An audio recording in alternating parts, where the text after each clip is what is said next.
salt in my ears.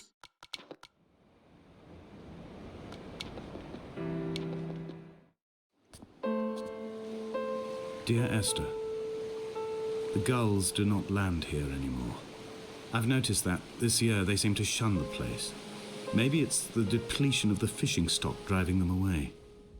Perhaps it's me. When he first landed here, Donnelly wrote that the herds were sickly and their shepherds the lowest of the miserable classes that populate these Hebridean islands. 300 years later, even they have departed. Come back.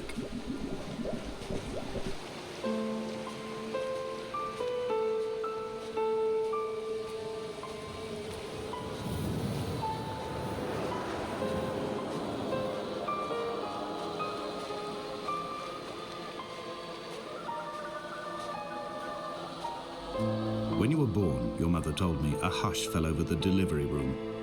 A great red birthmark covered the left side of your face. No one knew what to say, so you cried to fill the vacuum. I always admired you for that you cried to fill whatever vacuum you found. I began to manufacture vacuums just to enable you to deploy your talent. The birthmark faded by the time you were 6 and had gone completely by the time we met, but your fascination with the empty and its cure remained.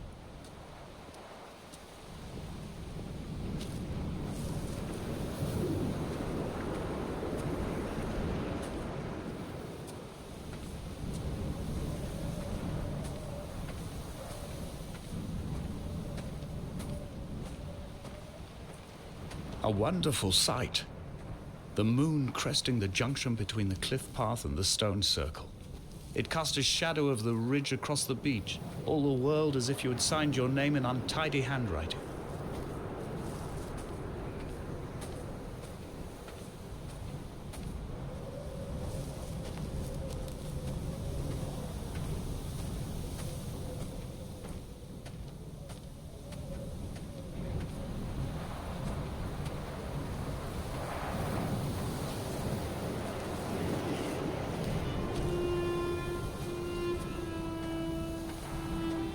When someone had died or was dying, or was so ill they gave up what little hope they could sacrifice, they cut parallel lines into the cliff, exposing the white chalk beneath. You could see them from the mainland or the fishing boats, and know to send aid or impose a cordon of protection, and wait a generation until whatever pestilence stalked the cliff paths died along with its hosts. My lines are just for this: to keep any would-be rescuers at bay.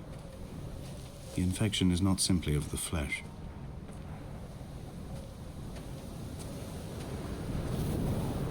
They were God-fearing people, those shepherds.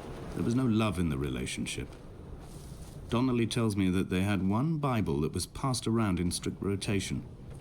It was stolen by a visiting monk in 1776, 2 years before the island was abandoned altogether. In the interim, I wonder, did they assign chapter and verse to the stones and grasses, marking the geography with a superimposed significance that they could actually walk the Bible and inhabit its contradictions?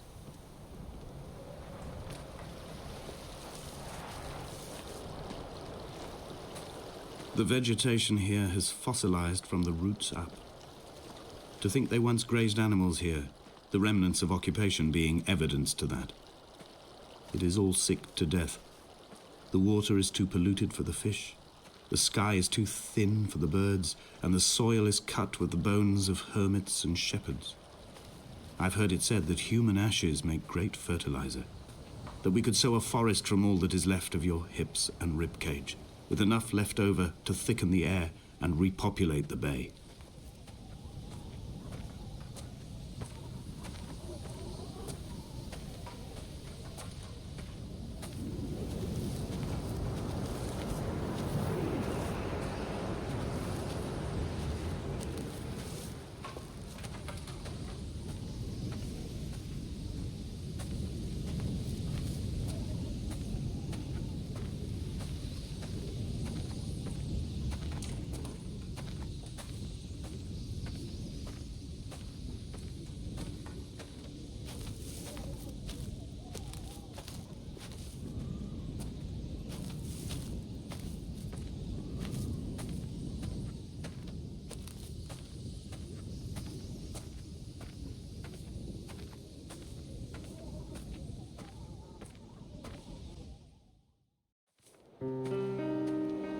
Dear Esther, I have now driven the stretch of the M5 between Exeter and Bristol over 21 times. But although I have all the reports and all the witnesses and have cross-referenced them within a millimetre using my Ordnance Survey maps, I simply cannot find the location. You'd think there would be marks to serve as some evidence. It's somewhere between the turn-off for Sanford and the welcome brake services. But although I can always see it in my rear-view mirror, I have as yet been unable to pull ashore.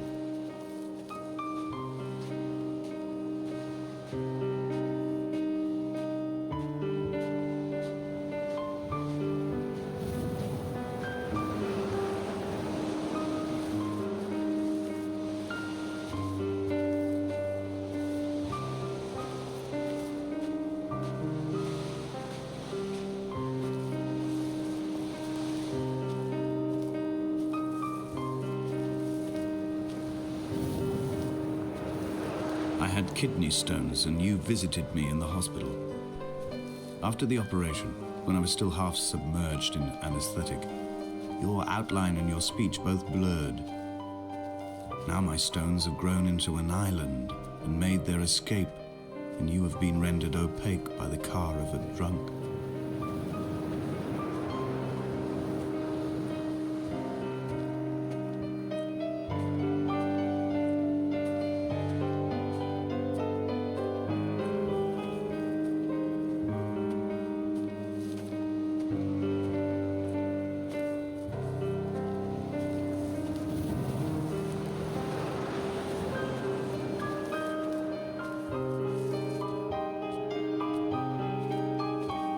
I've begun my ascent on the windless slope of the western side.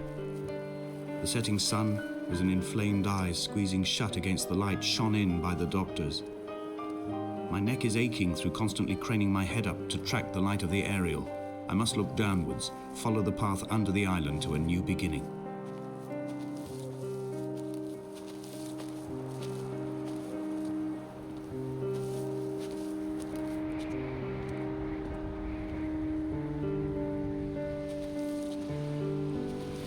They found Jakobsen in early spring. The thaw had only just come.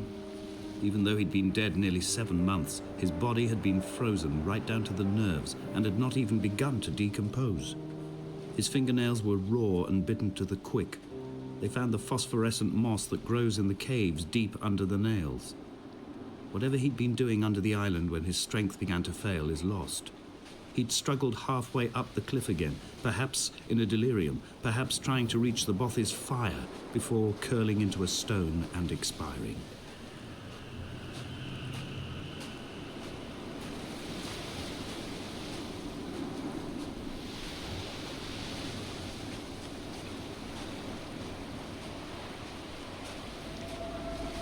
Climbing down to the caves, I slipped and fell and have injured my leg.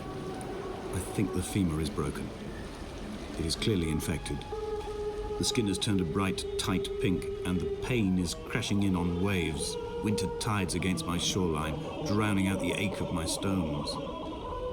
I struggled back to the Bothy to rest, but it has become clear that there is only one way this is likely to end. The medical supplies I looted from the trawler have suddenly found their purpose. They will keep me lucid for my final ascent.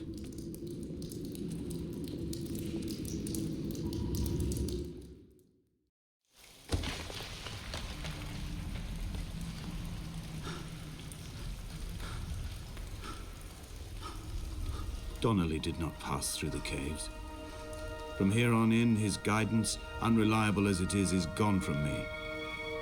I understand now that it is between the two of us, and whatever correspondence can be drawn from the wet rocks.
final dream. I sat at peace with Jakobsen and watched the moon over the Sandford Junction. Goats grazed on the hard shoulder, the world gone to weed and redemption. He showed me his fever scars, and I mine, between each shoulder the nascency of flight.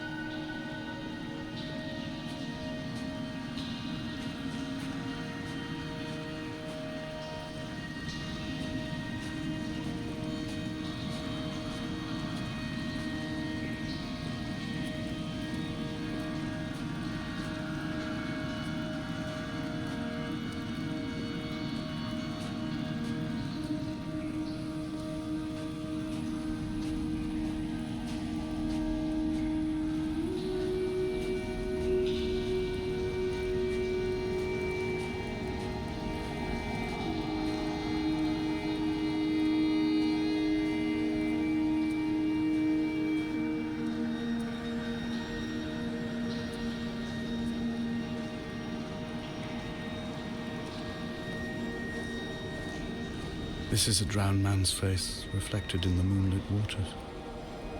It can only be a dead shepherd who has come to drunk drive you home.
The moon over the Sandford Junction, headlights in your retinas.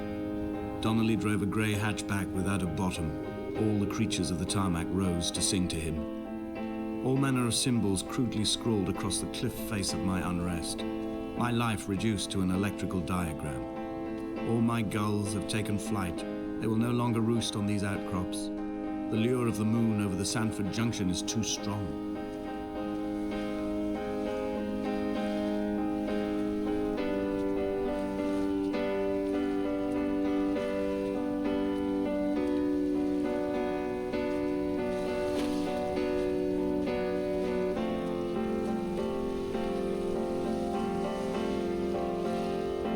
shall begin to assemble our own version of the North Shore.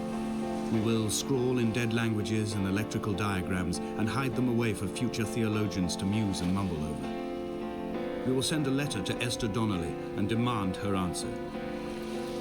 We will mix the paint with ashes and tarmac and the glow from our infections.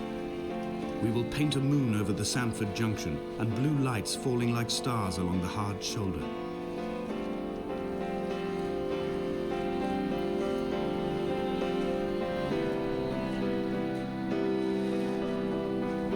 There were chemical stains on the tarmac, the leak of air conditioning, brake fluid and petrol. He kept sniffing at his fingers as he sat by the roadside, waiting as if he couldn't quite understand or recognize their smell. He said he'd been traveling back from a sales conference in Exeter. He'd stopped for farewell drinks earlier, but had kept a careful eye on his intake. He could hear the sirens above the idling traffic.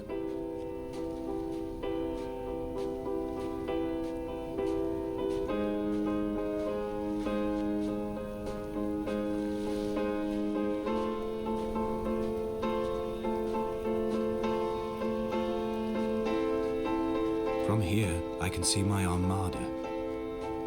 I collected all the letters I'd ever meant to send to you, if I'd have ever made it to the mainland, but had instead collected at the bottom of my rucksack, and I spread them out along the lost beach.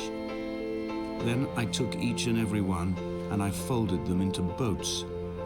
I folded you into the creases, and then, as the sun was setting, I set the fleet to sail.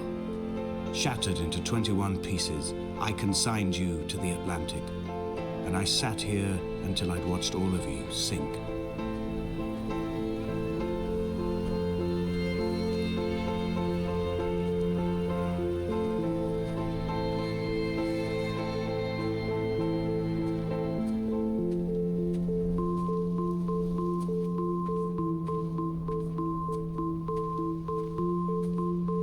I will drag my leg behind me.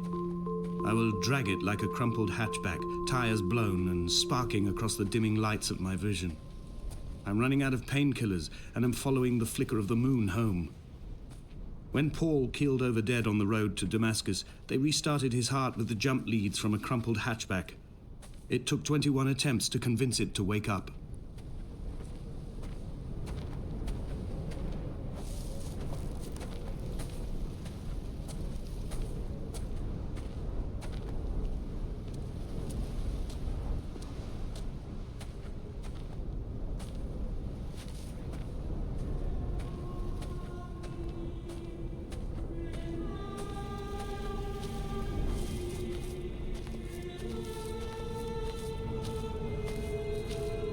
I've begun my voyage in a paper boat without a bottom. I will fly to the moon in it. I've been folded along a crease in time, a weakness in the sheet of life. Now you've settled on the opposite side of the paper to me. I can see your traces in the ink that soaks through the fiber, the pulped vegetation. When we become waterlogged and the cage disintegrates, we will intermingle. When this paper aeroplane leaves the cliff edge and carves parallel vapor trails in the dark, we will come together.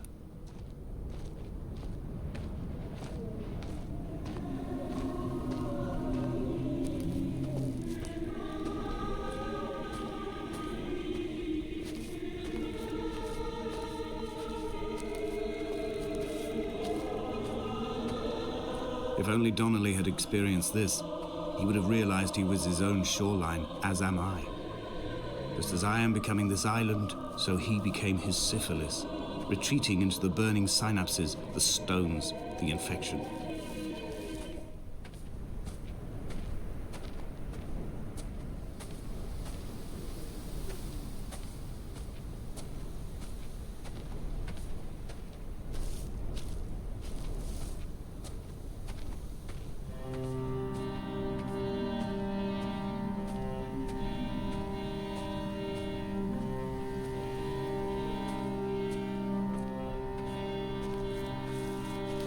Bent back like a nail, like a hangnail, like a drowning man clung onto the wheel, drunk and spiraled, washed onto the lost shore under a moon as fractured as a shattered wing.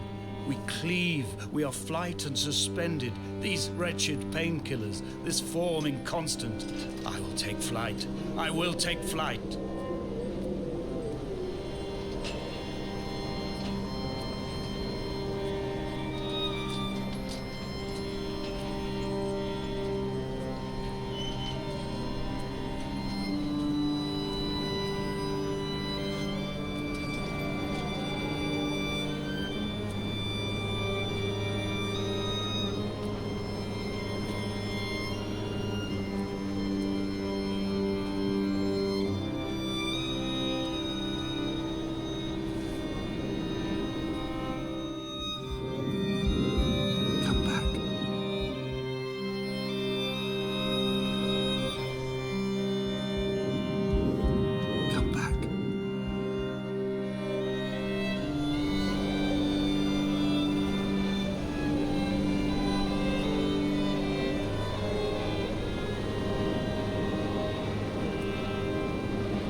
Run out of places to climb. I will abandon this body and take to the air. Dear Esther, I have burned the cliffs of Damascus. I have drunk deep of it. My heart is my leg and a black line etched on the paper all along this boat without a bottom. You are all the world like a nest to me. Eggs unbroken form like fossils, come together, send small black flowers to the air. From this infection, hope. From this island, flight. From this grief, love.